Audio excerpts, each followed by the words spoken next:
and welcome to the networking questions and answers session. This was for the panel on the future of beef. Where will the industry stand in a sustainable world? And we're going to start off with some introductions again. So let me first of all hand over to Will Harris, who's here online with us as one of the panelists beforehand. Thank you so much for joining us today. I'm delighted to be here. Thank you for having me. Great, lovely. So I was hoping that we could start off with another introduction. I know that you spoke already on the panel. So why don't you tell us a little bit about, White Oak Pastures while the questions are coming in? Good. So White Oak Pastures is our family farm in South Georgia. It's a multi-species, multi-generational, vertically integrated farm. I'm the fourth generation. My daughters who helped me run the farm are the fifth. Between the two of them, they've got three babies who are the sixth generation living here on the farm. We pasture raise 5 red meat species: cows, hogs, sheep, goats, rabbits, and we hand butcher them here on the farm. We pasture raise 5 poultry species: chickens, turkeys, geese, guineas, ducks, and we hand butcher them here on the farm. We also raise organic vegetables, honey, eggs, and a number of other ancillary kinds of production here that we do. We have 176 employees. We're the largest private employer in the county. Fantastic. And also, I know that you were speaking about regenerative agriculture as part of the solution to making beef and how it can be more sustainable. Would you mind just explaining a little bit more about the regenerative side of agriculture? I'd be delighted to. So, I am in full agreement that the way meat has been produced in this country, probably most of the world, for the last 80 years is very damaging to the environment, to the welfare of the animals, appalling. And the impoverishment of rural America came as also a function of that commoditized, centralized, industrialized program. The way we run our organism here, I consider White Oak Pastures to be an organism as opposed to a factory. I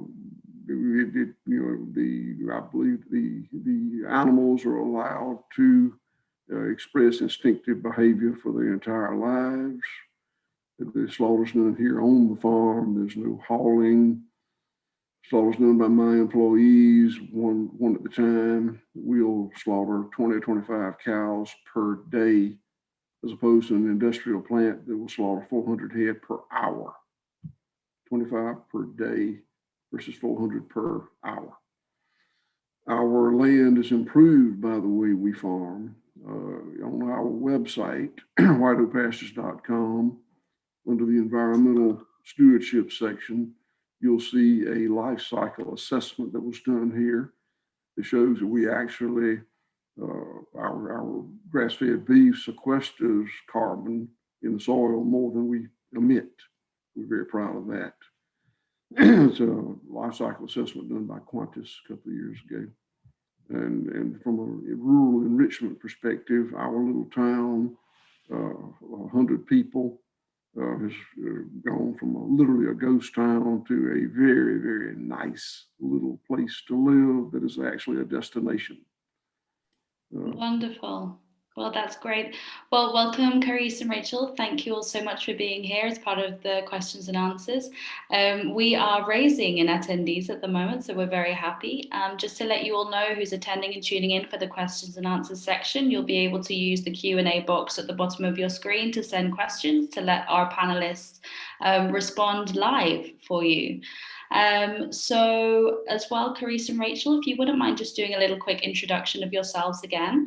I know that you did it already at the presentation, but just to let everyone know, that would be lovely. Carys, would you like to start? Hi, everyone. Thanks for joining in. I'm Dr. Carys Bennett, and I work at PETA, People for the Ethical Treatment of Animals. You might have heard of us before because we're the world's largest animal rights organisation. But at PETA, I work on the corporate team, and I work with food companies to help them add more vegan food. And it's just incredible what's available now around the world and how fast it's growing, how everyone wants to eat plant-based. And personally, I'm passionate about the climate. I want to do what we can to try and slow down climate change before it's too late. And I've been arguing in our debate that vegan beef instead of beef is one way we can do that.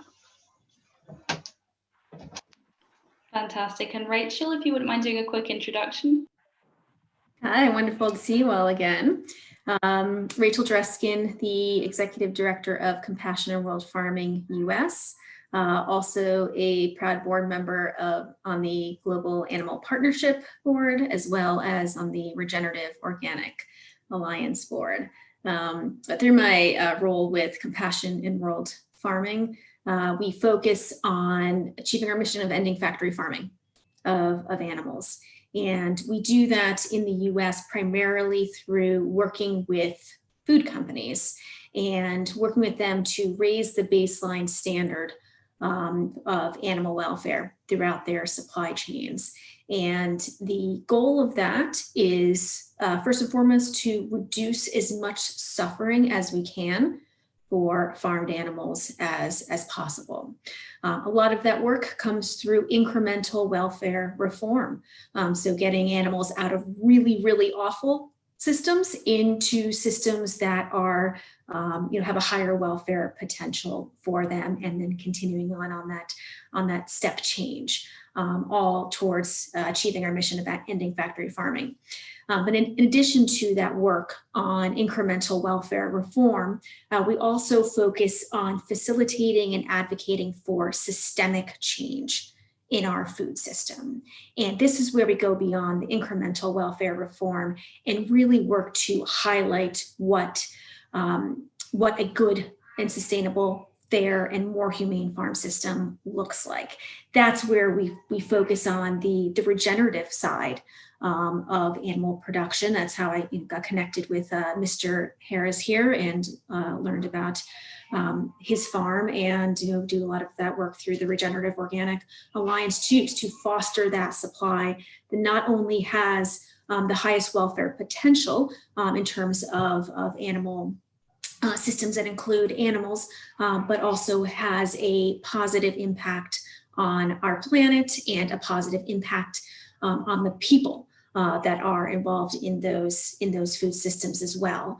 And also, as I mentioned earlier this week on the panel, part of that is also not advocating for all the animals that we are rearing in intensive systems to move into regenerative systems. That is a piece of the solution.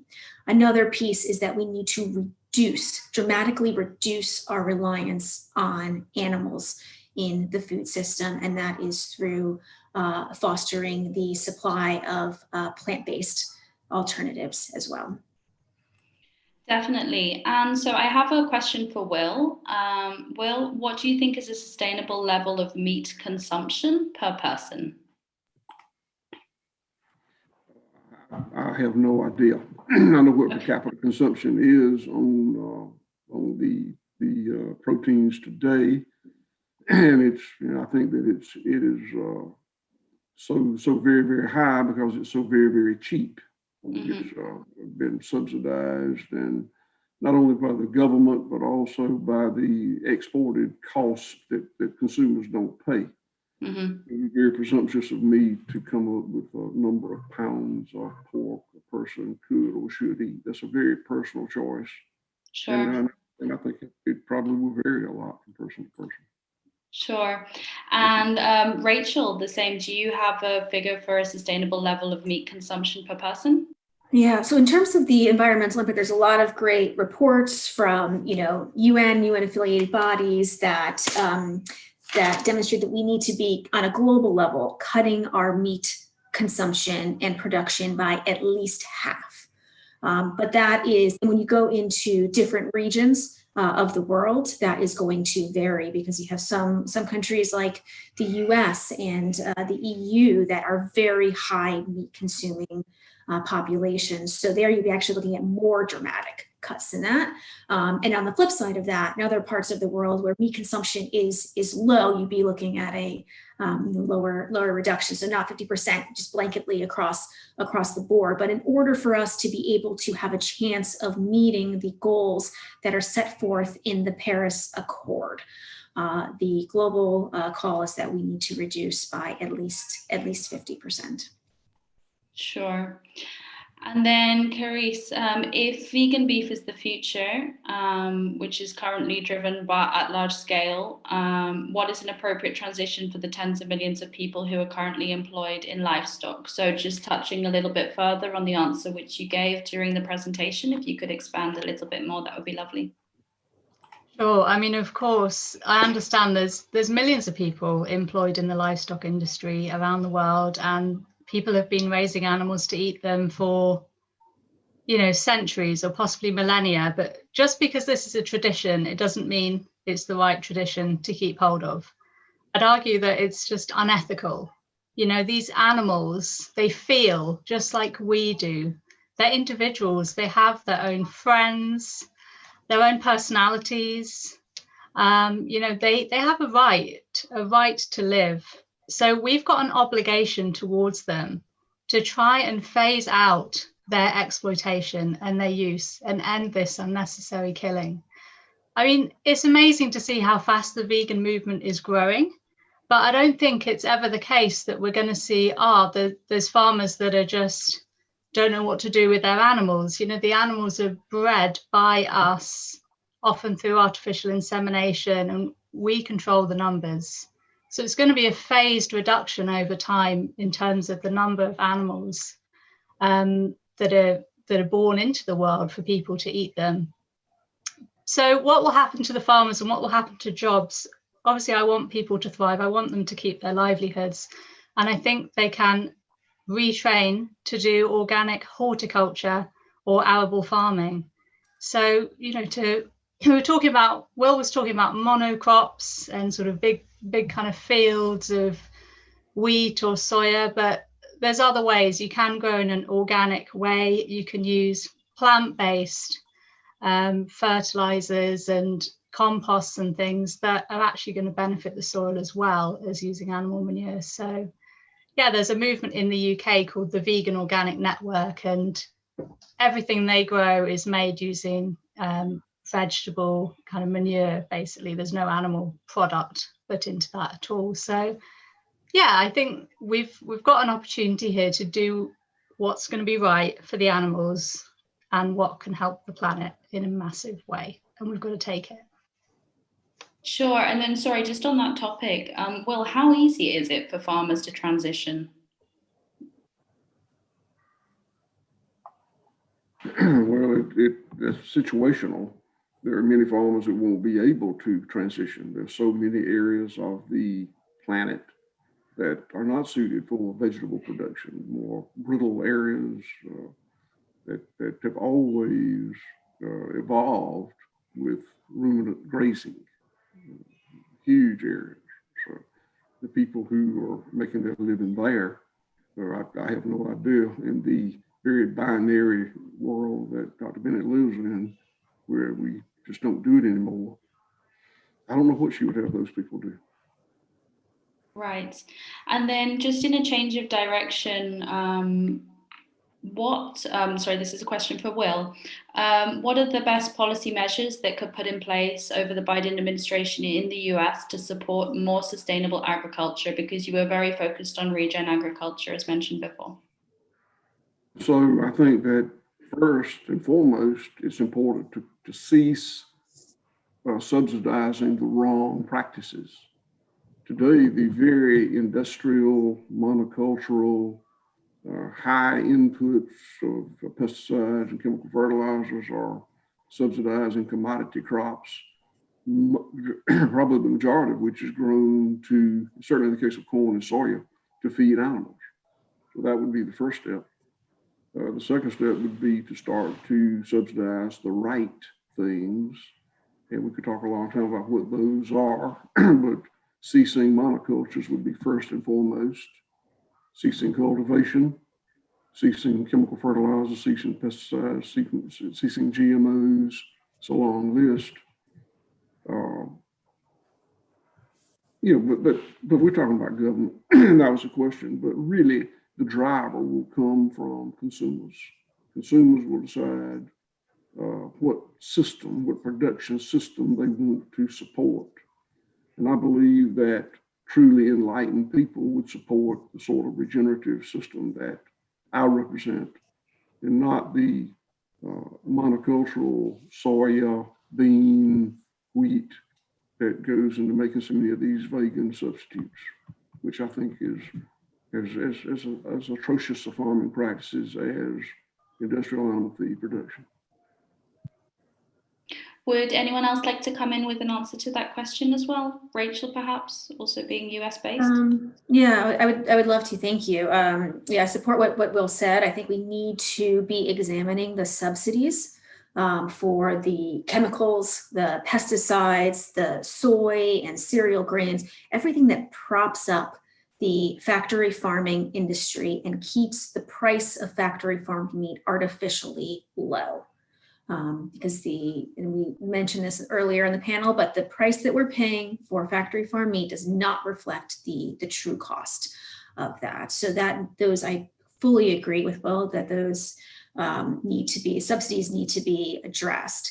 I also think it'd be really interesting because the Biden administration is much more focused on climate change than the previous administration. And I am really curious and like to encourage the Biden administration to take a holistic look at climate change. To date, what I have seen, there's been a lot of focus on reducing our environmental impact through fossil fuels and through clean energy. But the role that animal agriculture plays in that has not yet seeped into the conversation. And I think that needs to be squarely part of the conversation. And there are some encouraging things that are happening though. Senator Cory Booker from New Jersey, for example, in 2019, he introduced legislation that would effectively ban CAFOs, phase out factory farms and make it have a ban on new factory farms popping up last year. This was endorsed by Senator Warren. So I see some really encouraging signs that this is becoming more central of an issue when in policy discussions, and I hope that is taken on by the Biden administration, and there are meaningful policy reforms that follow that. Fantastic. And then just also kind of playing a little bit of devil's advocate as well, Carys, with the world population constantly increasing, how can meat consumption reduction be implemented if not including plant-based? I think, yeah, we have got a big challenge. We have got to change culture. But it is happening. You know, I've been to China. I've seen they have loads of vegetarian and vegan restaurants now. It is changing. People think, oh, it's a very meaty culture, but it's not necessarily. I've been to Brazil. People told me I couldn't eat there, that I'd be stuck as a vegan. But actually, there were quite a lot of places, and there was a vegan festival happening when I was there as well. So yeah, I think we have got a really big challenge, but part of it is just, you know, we've got to share what's going on behind these closed doors. This isn't something that's really out there. This is in some parts of the world. In America, you can be prosecuted if you share what's happening inside factory farms and intensive farms. So we need to keep sharing this information and telling people what's happening, and then they can make their own choices. Great. And then another question for you as well. So there are many people that consider meat alternatives highly processed and contain many chemicals that harm the body. How would you argue what is the best? Ooh, well, I like tempeh, which is made from soybeans. It's fermented soybeans. So it's just one ingredient, really, and they're fermented at a high pressure and temperature. And people have eaten it for thousands of years. So yeah, that's a great source of protein. So eat a whole food diet. That's what people recommend, like the Eat Lancet Commission, who are looking at how to kind of solve world hunger, how to improve people's nutrition all around the world. Try and avoid processed. It's not healthy if you're vegan, if you're flexitarian, if you eat meat. If it's processed, yeah, it's not going to be so good for you. Sure. And then also the questions which I'm posing, if anyone wants to jump in as well, please, by all means, just say, excuse me, and, you know, please, the floor is yours. So Will, what should we care about when eating sustainable meats? Or, for example, organic, local, non-GMO? It is such a complex system that the labels are very, very difficult, if not impossible, to shop by. You know, some of the worst environmental insult farming I've ever seen was certified organic. It's unfortunate, but due to the intentionally fraudulent labeling laws that are out there, it's incumbent on the consumer to know who they're buying their food from. I think the strength of the local food movement was people would know the people who were raising it. You know, in our case, the three tenets of our production system are high animal welfare, regenerative land, soil management, and rebuilding the rural economy. And for those people who those things resonate with, then they should buy from people who farm in that manner. Other farms have slightly different. It's not cookie cutter. For highly processed. So many of the new meat products new plant-based meat products are so very highly processed. The people who do business with me would not want to support that system. Great. And then another question for you, Will. How should people best sorry, that's the right same one. For all of the panel, if the animal is confined all of its life, is this considered a form of violence? This is about obviously beef. Whoever would like to answer first. Is it considered what if it's confined all its life? If the animal is confined, for example, the cattle, if it's confined all of its life, do you consider this a form of violence? I consider it to be immoral, and I don't know if violent is the right word, but certainly immoral. When I was an industrial cattleman, as I was for 20 years, my view of good animal welfare was you keep the animal well fed, you keep them well watered, you keep them in a comfortable temperature range, you don't intentionally inflict pain and suffering on them. And that was good animal welfare. You were good to go. That was fine. And that was the way I was raised, and it was the way I was trained at university, and it's the way I operated, and I accepted it. 20 years into my career, I realized that that's not good animal welfare. Those things are incumbent, but beyond that, the farmer, the stockman, has a duty to create an environment in which the animal can express instinctive behavior without pain, without panic. And that's what we do. And if I don't do it, I'm failing miserably.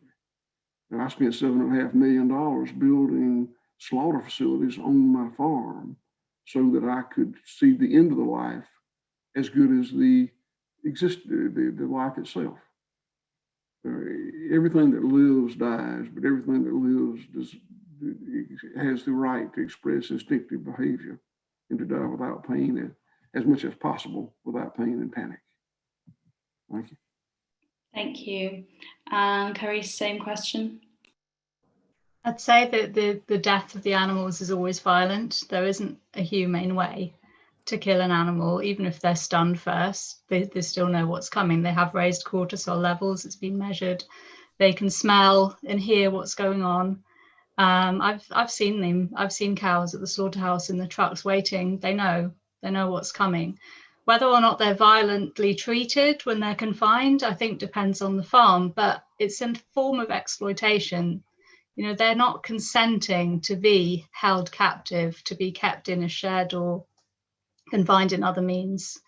So at the end of the day, people are raising them, they're bringing them into the world, and they're killing them to make a profit. That's what it's all about, is profiting from their bodies.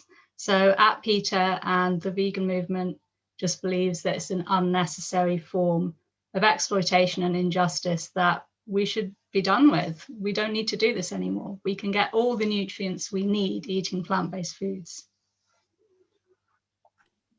And Rachel?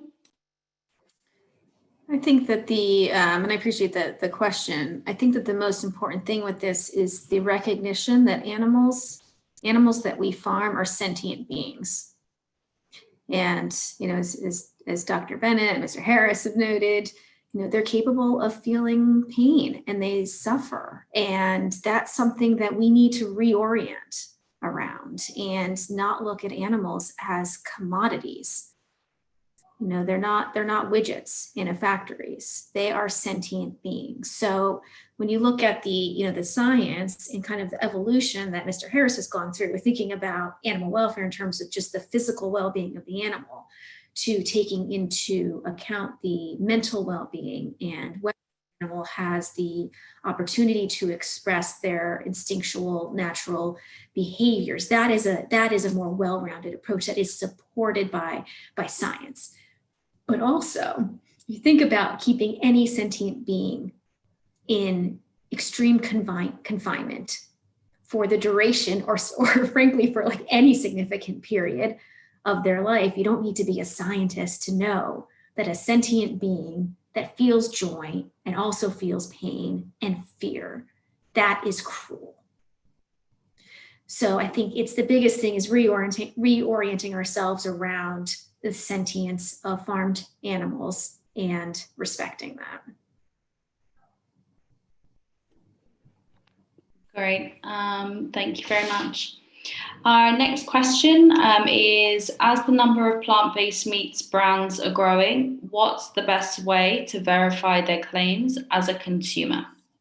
Carys, would you like to start off?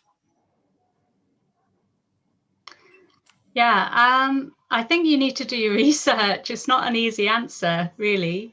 So you need to research, you know, where do you get your nutrients from if you're eating a plant-based diet? So you could look at, if you're in the UK, the NHS website, or look at the Vegan Society website, PETA's websites, and then have a look what's in the ingredients of the product, really, and try and eat a whole food diet. Try and eat, you know, beans, pulses, grains at their source, rather than when they're kind of processed and mixed in with all these other ingredients that you don't really need.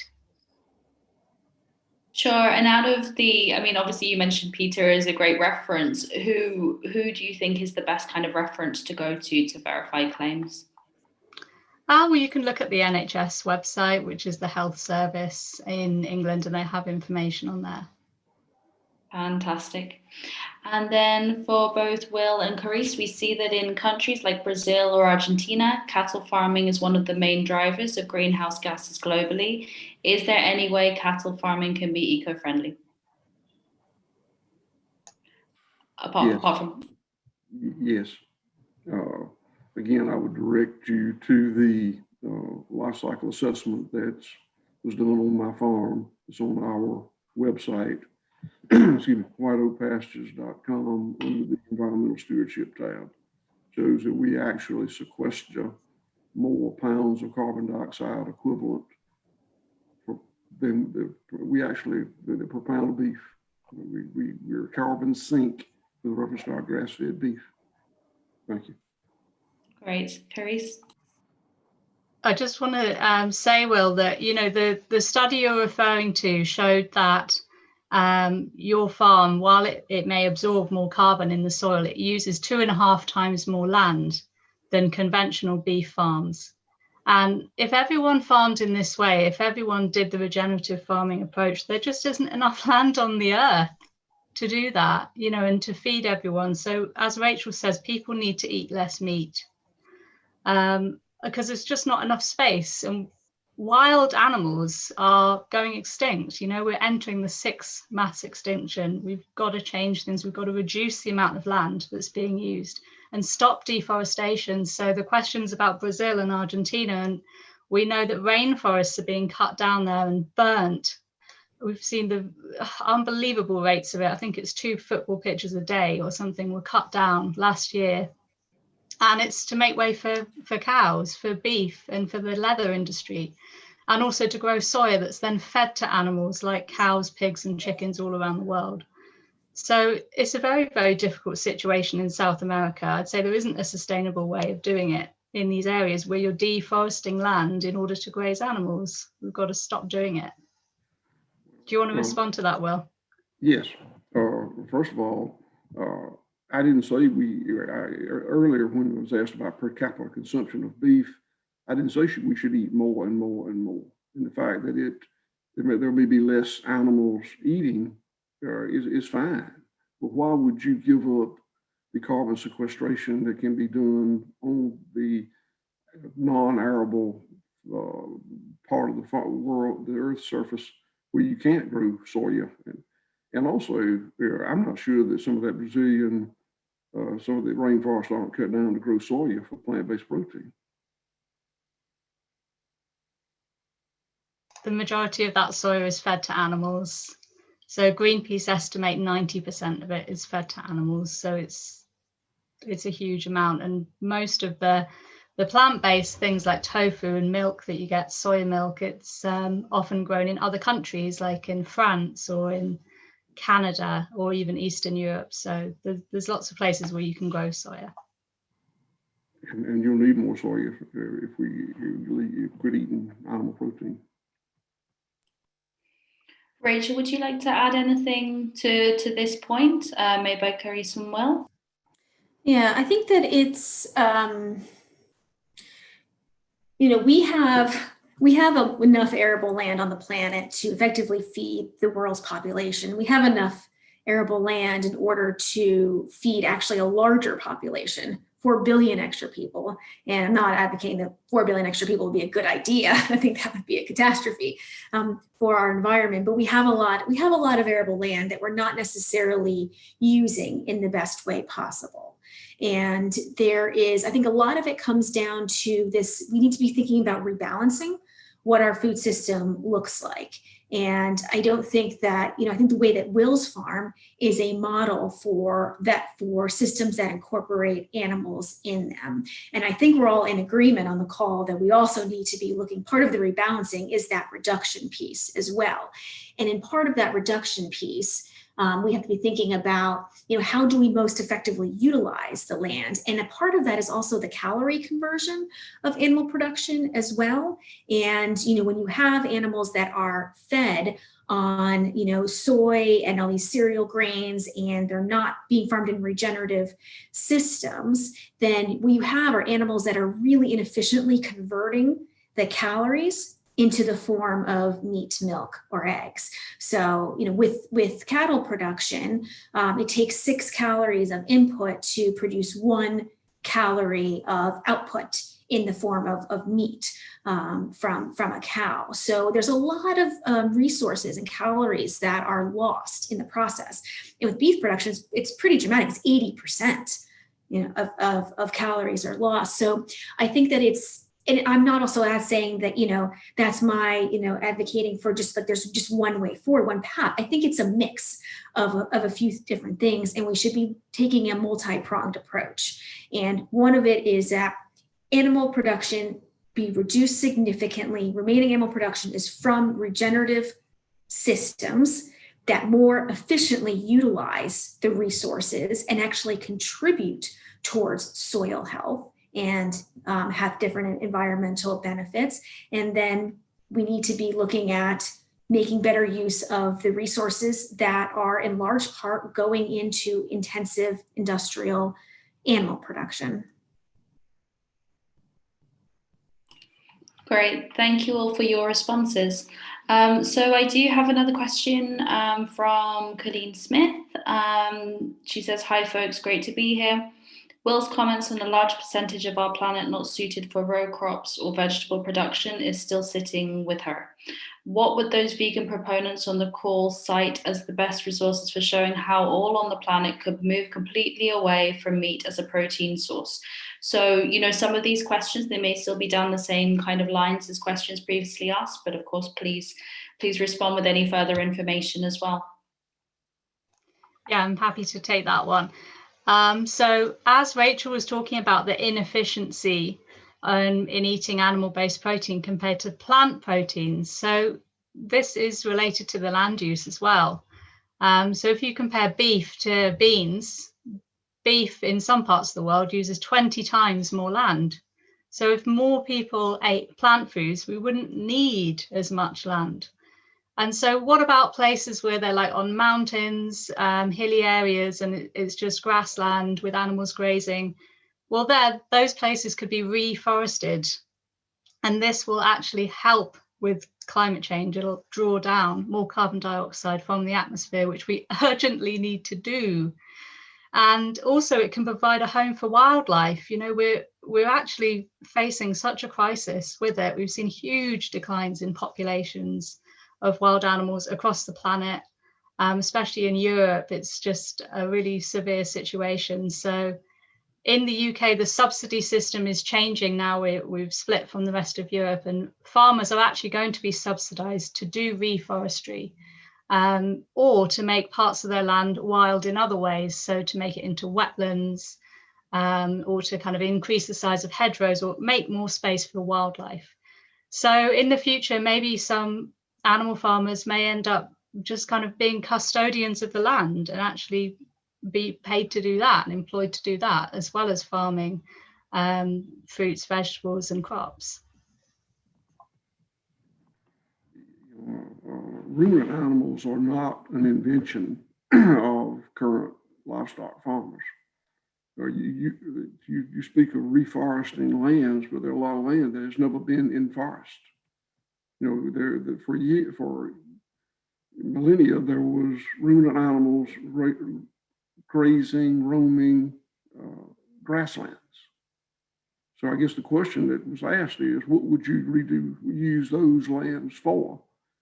And I certainly stipulate that grain fed to ruminants is wasted calories.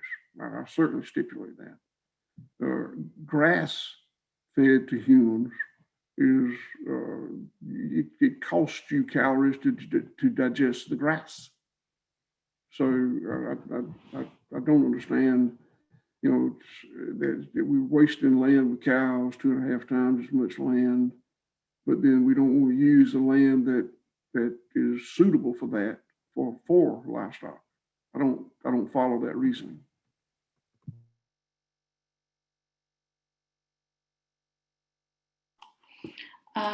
Okay, so our next question is to do with one of the characteristics that the halal certification implies, that the animal has its throat slit. So if the meat is halal, can it also be cruelty-free? This can be a question for all of you. We cannot do halal slaughter at our plant because we do consider it to not be a high in animal welfare. Sure. Yeah, it's some forms of religious slaughter require the animal to be fully conscious, and at the time of slaughter, at the time of death. And that is, there's a lot of science out there that shows that pre-stunning an animal is better for the animal than being fully conscious. So there is it doesn't quite sync up the science and some of the requirements of religious slaughter in terms of best animal practice. Yeah, I'd say it's definitely not cruelty free, and any form of killing an animal to eat them is really unnecessary, and it's violence. At the end of the day, we've got to try and minimize this, whatever methods used. Sure. And then Rachel, a follow-up question from the questions beforehand. It was a couple of minutes ago now. But why do you think there is such significant disconnect between how people view their pets, especially given the dramatic growth of pet ownership during COVID and eating meat? Do you see any changes in attitude recently around this? Yeah, there is a tremendous disconnect. And this goes back to, that all animals are sentient beings. And, a pig doesn't feel less pain or less fear than a dog or a cat does. So it is it is a huge disconnect in our society, in between the way that we treat animals, the way we care for animals, the way that we love animals. I mean, animals that are in our house, we treat as members of the family. We take them to the vet at the first sign of them being ill, and then you contrast that with what happens on factory farms. It's like, wow. So there is a huge disconnect. I will say that I am encouraged that there's increased awareness around farmed animal sentience. And this is, I think this is felt by all areas of the food industry too. And I believe this is why we're having success with going in and talking to companies about raising their standards of animal welfare in their supply chain, because their customers are asking for it. And their customers, and that comes from them realizing that farmed animals, of course, are sentient and they shouldn't suffer. And there's things that we can do to reduce their suffering. So companies are responding to that. And that's why they're putting in these policy changes, whether it be to improve the animal welfare standards throughout their supply chain, whether it be through increasing the plant-based options in their supply chains. But it is coming from the public, from customers who are becoming more aware and are voicing their preferences and, frankly, their demands of the for-profit industry. I'd like to say that before I answer the question, that I view farm animals and companion animals as being equally sentient and equal in the eyes of God, without fail. And when I first ceased to be just a stockman and started marketing my beef to consumers, I was often asked a question that really threw me. They'd say, I really like your beef. I appreciate what you do. I'm going to buy it. But I really don't understand how you can have a baby calf born on your farm and raise it for 2 years and then slaughter it and eat it. And these are good people, and asking in a very heartfelt manner. And it was a disconnect because the fact is, that is not an issue for me. And I didn't understand until I figured it out why I felt so differently about livestock and meat production than these people that were there buying my meat. And I figured out the answer, and the answer is, my feeling towards animals is far more complex than theirs. I'm a very simple man, and these are sophisticated consumers. They're more complex than me in almost any area. But my relationship with animals is far more complex than theirs, because the only exposure they have to animals is their companion animal. So the companion animal relationship is the way they view the animal kingdom. In my case, as a professional stockman, I have a companion animal. I got a dog named Bud, and I love him as much as you love your cat. I also have livestock. I also have wildlife. I have microbes in the soil. I have bees, and I love all these living creatures. I love them. I care for them. That's my livelihood. That's what I do. But I view every single one of them on a more complex and different model. The same way that you feel about your husband, your brother, your son, and a person you work with, you feel you can love them all and feel very differently about them. And that's the way so many people are with their companion animal. We talk a lot about humanizing different behaviors, and it's really difficult for somebody that has this complex understanding of the animal kingdom to somebody that is more naive in that. Thank you. Thank you very much. Carys, do you have anything to add to the question? Yeah, just a quick answer. I think there's this disconnect because people don't know pigs, chickens, cows, you know, they might never have spent time with them and gotten to know them like they have their own companion animals they've spent years with. So, you know, I encourage you, if you can, if you have an animal sanctuary, a farmed animal sanctuary near you, go down there after the pandemic's over, of course, and, you know, get to meet some of these animals and realize that they're just as individual and unique as the companions in your home. They really are. So yeah, that's what I've really enjoyed, taking friends to animal sanctuaries, getting to know some of the individuals there, finding out their stories. And it's just amazing how they can trust humans again after what they've been through. Some of these stories, you know, animals, pigs kept in crates, they can't even move around. They can't even see their babies for weeks on end. And yeah, somehow they learn to trust people again. So it's really amazing. Wonderful. Thank you all so much for your answers. So I have another question, of course. So the next one is, as plant-based meats are more expensive than other red meats, one of the steps to encourage people to consume it could perhaps be more in price reduction. Do you agree? Yes. Yes. Yes. What other encouraging aspects could there be as well for people to eat more plant-based? Yeah, fully agree. I think that there is a, you know, people are eating whole plant foods. That is a lot of times less expensive, even with the price of meat being artificially low, factory farmed meat, I should say, being artificially low. The price of rice and beans and, you know, pulses, those tend to not be expensive products. Now, if you're looking for a, you know, substitution in a, you know, a plant-based sausage or burger, those can look more expensive on the shelf. But this kind of gets back to what is the true cost of that factory farmed animal product, which is not reflected on the price on the shelf. But also I want to note too that a lot of these products are newer to market. So whenever something is first introduced, it's always going to have a higher price point at the beginning. But the plant-based market is booming.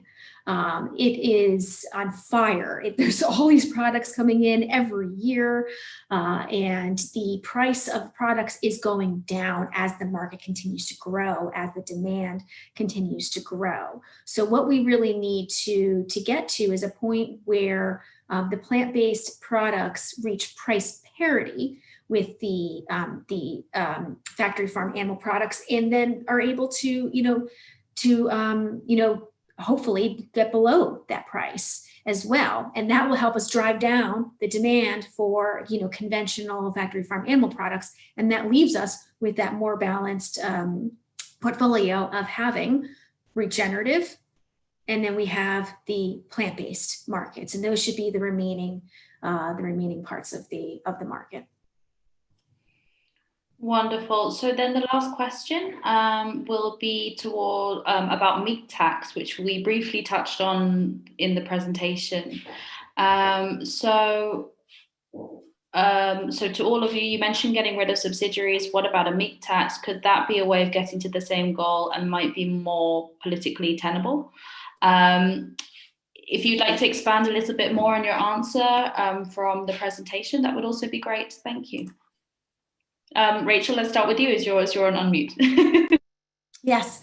Yeah, I think that a meat tax is really an interesting thing because as we've been talking about the true, and I think all of us, all the panelists agree that the true cost of meat is not reflected, of factory farm meat is not reflected on the shelf. Interestingly, there is a supermarket in Berlin called Pennies that is now putting 2 price tags on the I think it's beef, but it has the price that they're asking customers to pay, and then the price including all of the other costs that go along with raising that product and taking in all of those negative externalities. So that is a really interesting indicator from a for-profit business that is starting to message in this way. But I think that a meat tax I have a few thoughts on this. I think that one is that it shouldn't just be on the meat itself. It should also be on what props up that industry, which we touched on the chemicals, the pesticides, the grains that are being fed to factory farmed animals. It needs to go throughout the system. Also want to caveat this with saying I'm not advocating for raising the price of food overall. I think that taxing the products and what props up the industrial factory farming industry will help us better reflect what that cost is. And that will allow us then to lower the cost of foods that are good for us, that are good for the planet. So it's like, I think the theme that I'm talking about is like the rebalancing, but I think that a meat tax could help us achieve that rebalance. And also just really quickly to note too, but I also want to note too that I think it's really important that not all of the animal products are created equal as well. And there needs to be nuance and differentiation in that as well. And one example of that, I think, is the looking at the alcohol industry in the US, where spirits are taxed at a higher rate than like beer and wine are. So I think that we should also be thinking about this in not necessarily black and white terms, but taking that more nuanced approach, looking holistically at the systems, and that a taxation should reflect that as well. Wonderful. And Will? Oh, sorry, Carys, please. Shall I go? Yeah, please. Sorry, because I saw you go and then apologies. Yeah, I like Rachel's idea of it being a holistic and looking at all angles of it. And another side is the health side. So when people eat too much processed meat like salami or bacon, it can contribute to cancer, or just eating too much meat of any type can actually lead to things like heart disease, diabetes, which are massive killers, some of the #1 killers in the Western world. And so, yeah, that could be part of the equation as well. So it's taking into account public health as well as climate change and the greenhouse gas emissions from these products. But here's another idea. What about, showing people a little photo on the pack that shows the conditions the animals came from? If you're buying cheap chicken, it shows the chickens. It shows them in their shed with 50,000 others living in their own waste. Surely that will put people off buying it, just like it's done with cigarettes. I think that we call those kinds of taxes sin taxes, and I think that it's a good way of shaping behavior and financing government. So I can support that. I would say, let's be sure we're taxing things. If it's a sin tax, tax things that are sinful. If in food, I don't know of any commodity that's any more damaging for the environment, for workers' rights, and for the health of the consumer than sugar. So there's no healthy sugar. So I would think that we would tax sugar before we did beef. Taxing beef that does damage to the environment or is cruel to the animals. But let's be sure we know that that's where the beef came from. As I mentioned earlier, we sequester 2.5 pounds of carbon dioxide equivalent for every pound of beef that we sell. you want to tax me away from that? You know, there's a lot of consideration of carbon credits to pay farmers for sequestering carbon in the soil. As I mentioned when I spoke before, there's no cost-effective way to get carbon in the soil like grazing ruminant animals. There's just not one. Thank you. Well, thank you all so much for your time today, also for the presentation, which we all found very interesting, and for also being part of Source for Tomorrow and the question and answers and networking session now. If I know that you have all got your profiles on Slack too, so if you like, we can also pass you questions through there for those who haven't been asked today, because there are still quite a few pending. But thank you all for your time and your participation in Source for Tomorrow.